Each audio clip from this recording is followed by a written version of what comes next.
ऐसे तो ग्रासकार मछली का वीडियो आपने अनेकों बार देखा होगा और मैं भी आप लोगों के लिए अनेकों बार इस ग्रासकार मछली का वीडियो बना चुका हूं और आपने काफी पसंद भी किया है।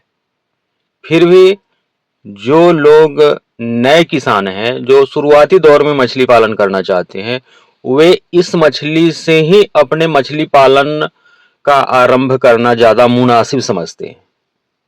दोस्तों, आपने देखना आरंभ कर चुका है मेरा मछली पालन से related YouTube channel fish farming and seeds. मेरा नाम बबलू सिंह, बिहार हाजीपुर के रहने वाले। और जैसा कि सारे लोगों को अब पता हो गया है कि मेरा मछली के बच्चों का काम कोलकाता नेहाटी में होता है, मेरा मेडिसिन का भी काम होता है। चूंकि हम बिहार हाजीपुर के रहने वाले हैं, हाजीपुर में मेरा मेडिसिन का काम होता है। हम मेडिसिन भी, यानी मछली में किसी तरह की बीमारियां लगती है, हम आपके यहाँ तक भेजवा देते हैं इंडियन पोस्टल डिपार्टमेंट के माध्यम से। हम जैसा कि बात कर रहे थे ग्रासकार मछली के बारे में, यह एक सदाबहार मछली है। सारे के सारे लोग इस मछली को पालना चाहते हैं। अब आपको इस मछली का ही पालन क्यों करना चाहिए?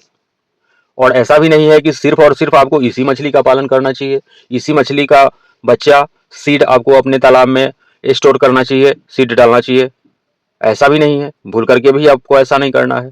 क्योंकि जब आप ग्रासकार मछली का पालन करते हैं तो यह एक विदेशी कार्प है।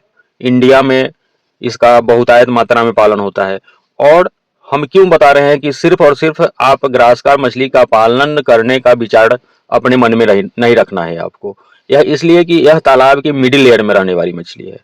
अब सारे लोगों को पता ही नहीं है कि मिडिल लेयर में क्यों बता रहा हूँ। जब आप आईएमसी और विदेशी कार्प का बच्चे आप अपने तालाब में स्टॉक करते हैं तो इनका फीडिंग हैबिट के हिसाब से 3 लेयर बना हुआ रहता है आपके तालाब में। जैसे मिडिल लेयर यानी बीच का लेयर, सपोज कीजिए कि आपके तालाब में 6 फुट पानी है, किसी किसी तालाब में 8 फुट 10 फुट पानी रहता है।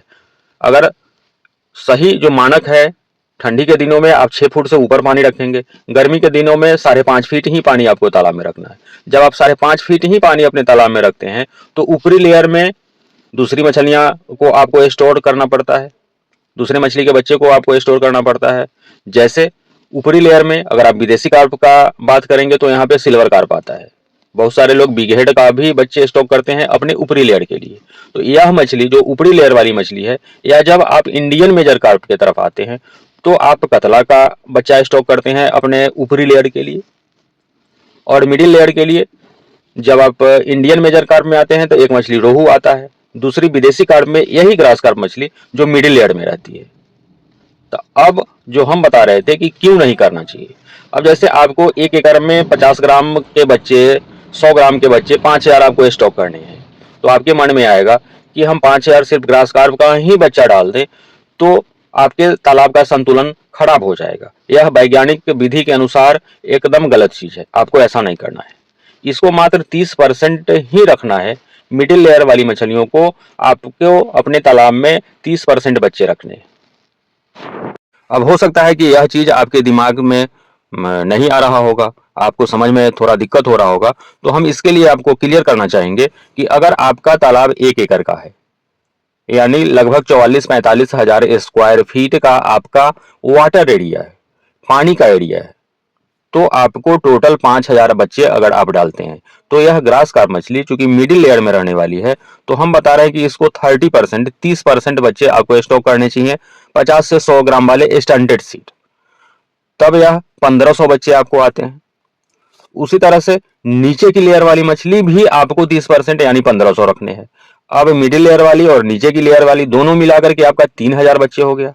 अब 40% बच्चे आपको ऊपरी लेयर वाली स्टॉक करने हैं अपने तालाब में, जिसमें आप या तो विदेशी कार्प में सिल्वर कार्प का बच्चा स्टॉक कर सकते हैं या फिर भाकुर का बच्चा स्टॉक कर सकते हैं।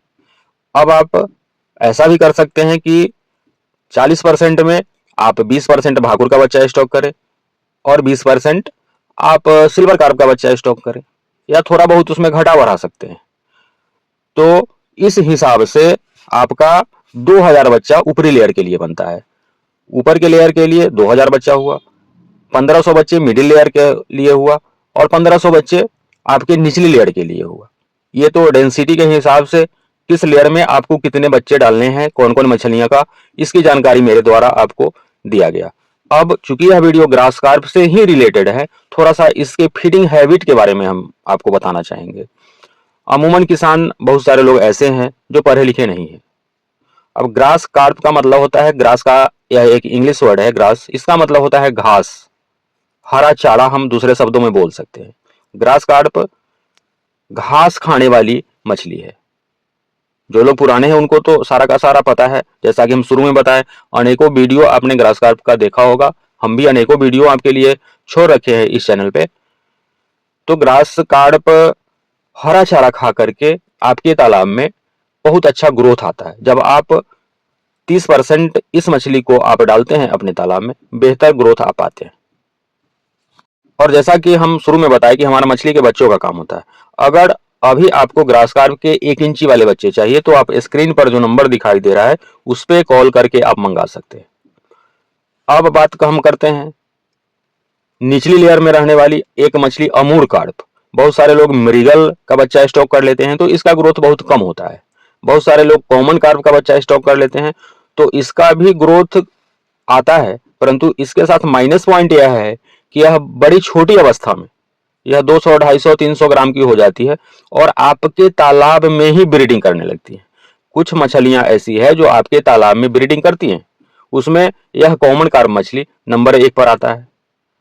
इस हिसाब से जैसे हम बताते हैं कि आपको 1500 बच्चे आपको निचली लेयर के लिए स्टोर करना है, आपने 1500 बच्चे तो स्टोर कर दिए भैया, लेकिन आपको साल 6 महीना बाद आपको पता चलेगा कि 1500 के बच्चे पता नहीं वो 50,000 बच्चा आपका कॉमन कार्प का हो गया है, क्योंकि ब्रीडिंग हो गया है। अब आपके तालाब का संतुलन खराब होगा और कॉमन कार्प का ग्रोथ नहीं आ पाएगा। कुछ मछलियां 1-1, 1.5 केजी की हो जाएंगी, परंतु बाकी की सारी मछलियां 150, 200, 300 ग्राम में सिमट जाती हैं। तो इसके लिए आपको अमूर कॉमन कार्प का बच्चा स्टॉक करना चाहिए।